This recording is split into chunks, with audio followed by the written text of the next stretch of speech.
آج ہم دوست رمضان المبارک کے برکتوں والے مہینے میں بیٹھے ہوئے ہیں اور ساتھ میں حضور غوث اعظم شیخ عبدالقادر جیلانی رضی اللہ تعالیٰ عنہ آپ کی محفل 11ویں شریف بھی سجی ہوئی ہے۔ اور یاد رکھیں رمضان المبارک جو ہے وہ تو اللہ تعالیٰ کا مہینہ ہے۔ رمضان اللہ کا مہینہ ہے اور یہ وہ برکتوں اور عظمتوں والا مہینہ ہے جس کے ہر عشرے کے اندر بخشش اور مغفرت موجود ہے۔ جس نے رمضان کو پایا اور اس نے اپنی اگر بخشش نہیں کروائی تو اس کے اوپر بڑی احادیث مبارکہ ملتی ہیں کہ پھر اس نے کیا کیا اگر اس کو رمضان المبارک کا مہینہ مل گیا۔ اور یہ تو وہ برکتوں والا اور عظمتوں والا مہینہ ہے جس کا خود تاجدار دو جہاں شاہ سوار لا مکان مالک زمین و آسمان روح کن فکاں حضور پر نور شافی من نشور حبیب رب غفور حضرت احمد مشتبہ حضرت محمد مصطفیٰ آپ صلی اللہ علیہ وآلہ وسلم بڑی شدت سے رمضان المبارک کا انتظار فرمایا کرتے تھے اور اس کا ایک خاص اہتمام فرمایا کرتے تھے۔ حضور نبی کریم صلی اللہ علیہ وآلہ وسلم کی عادت مبارکہ تھی۔ حضور غوث اعظم شیخ عبدالقادر جیلانی رضی اللہ تعالیٰ عنہ آپ رمضان المبارک کی شان کے متعلق فرماتے ہیں رمضان جو ہے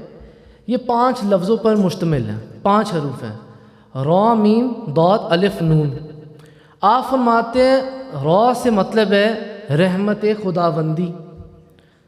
میم سے مراد ہے محبت خداوندی، ضاد سے مراد ہے ضمانت خداوندی، الف سے مراد ہے انعام خداوندی اور نون سے مراد نور خداوندی ہے۔ یعنی آپ فرماتے ہیں کہ کوئی مومن شخص ثواب کی نیت سے اگر رمضان المبارک کے روزے رکھتا ہے تو وہ اللہ تعالیٰ کی رحمت، محبت، دوزخ سے آزادی، یہ تو سب چیزیں اس کو ملتی ہی ملتی ہیں، اس کے ساتھ ساتھ اس کو انعام اور اللہ تعالیٰ کا نور بھی حاصل ہوتا ہے۔ اللہ تعالیٰ کا نور بھی حاصل ہوتا ہے، کیونکہ بات ہوئی ولیوں کے ولی کی، حضور غوث اعظم شیخ عبدالقادر جیلانی رضی اللہ تعالیٰ عنہ کی۔ آپ نجیب الطرفین بھی تھے، آپ حسنی بھی تھے اور آپ حسینی بھی تھے،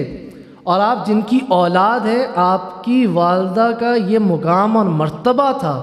کہ آپ کی والدہ نے ساری زندگی نہ کبھی کسی نامحرم کو دیکھا تھا اور نہ کبھی کسی نامحرم کو سنا تھا، اور آپ کے والد گرامی کا مقام اور مرتبہ یہ تھا۔ آپ لوگوں نے اکثر میرے بابا جان سے وہ واقعہ سنا ہوگا سیب والا، فقط ایک سیب کھانے کی وجہ سے آپ نے کئی سال اپنی زندگی کے آپ نے اس باغ کی رکھوالی کی تھی۔ جب آپ کے والدین کا مقام یہ ہوگا تو پھر اولاد گیلانی جیلانی محبوب سبحانی قطب ربانی شہباز لامکانی غوث سمدانی میرا محی الدین شیخ عبدالقادر جیلانی رضی اللہ تعالیٰ عنہ جیسی ہوتی ہے، حضور غوث اعظم جیسی اولاد ملتی ہے۔ اور آپ کے بارے میں مشہور ہے کہ آپ کی ولادت جو ہے آپ 1 رمضان المبارک کو آپ پیدا ہوئے تھے، کیونکہ آپ کے بارے میں لکھا گیا کتابوں میں کہ جب آپ پیدا ہوئے تھے، آپ اس دنیا میں تشریف لائے تو آپ اللہ اللہ اللہ کرتے ہوئے تشریف لائے تھے، اور آپ ہی کے بارے میں مشہور ہے کہ جب آپ اس دنیا سے گئے تھے تب بھی آپ اللہ اللہ اللہ کہتے ہوئے آپ اس دنیا سے گئے تھے۔ اکثر آپ کا واقعہ بابا جان بندہ نچیز کے منٹور شیخ محمد محسن منور یوسفی فرماتے ہیں رات کے وقت آپ کی پیدائش ہوئی تھی۔ آپ کی عادت مبارکہ تھی کہ آپ سحری سے پہلے اپنی والدہ کا دودھ پیتے تھے، اور سحری گزرنے کے بعد آپ اس دودھ کو نہیں پیتے تھے، آپ چھوڑ دیتے تھے۔ آپ کے گھر والے بڑے پریشان ہوتے تھے کہ یہ کیونکہ پیدائشی بچہ فوراً دودھ مانگتا ہے تو یہ کیسے ممکن ہے کہ ایک دودھ پی لیا، اور اتنے گھنٹوں گزر گئے، سحری اور افطاری کے بیچ میں 8 10 12 گھنٹے گزر گئے اور دودھ کی حاجت ہی نہیں ہوئی، آپ دودھ نہیں پیتے تھے۔ آپ افطاری کا جیسی وقت ہوتا تھا فوراً اس کے بعد دودھ پی لیتے تھے۔ لوگوں نے دیکھا 1 دن گزرا، 2 دن گزرے، 3 دن گزرے، لوگوں نے دیکھا یہ کیا عادت ہے۔ جب لوگوں نے یہ چیز نوٹ کی کہ آپ رمضان المبارک کے روزے رکھ رہی ہیں، آپ کے بارے میں اہل علاقہ میں یہ بات مشہور ہو گئی کہ آپ مادر ذات اللہ کے ولی ہیں، آپ اللہ تعالیٰ کے پیدائشی، آپ اللہ کے ولی ہیں کہ آپ سحری سے پہلے دودھ پیتے ہیں اور اس کے بعد آپ دودھ نہیں پیتے جب تک کہ افطاری کا وقت نہیں ہو جاتا۔ اسی لیے رمضان المبارک کی بڑی برکتیں ہیں اور یہ بڑا ہی برکتوں والا مہینہ ہے۔ اس میں اللہ تعالیٰ کی رحمت، مغفرت، عزت اور بخشش کے دروازے کھول دیے جاتے ہیں، اور احادیث مبارکہ میں ملتا ہے کہ رمضان کا پہلا عشرہ رحمت کا ہے، دوسرا عشرہ مغفرت کا ہے اور تیسرا عشرہ نجات کا ہے۔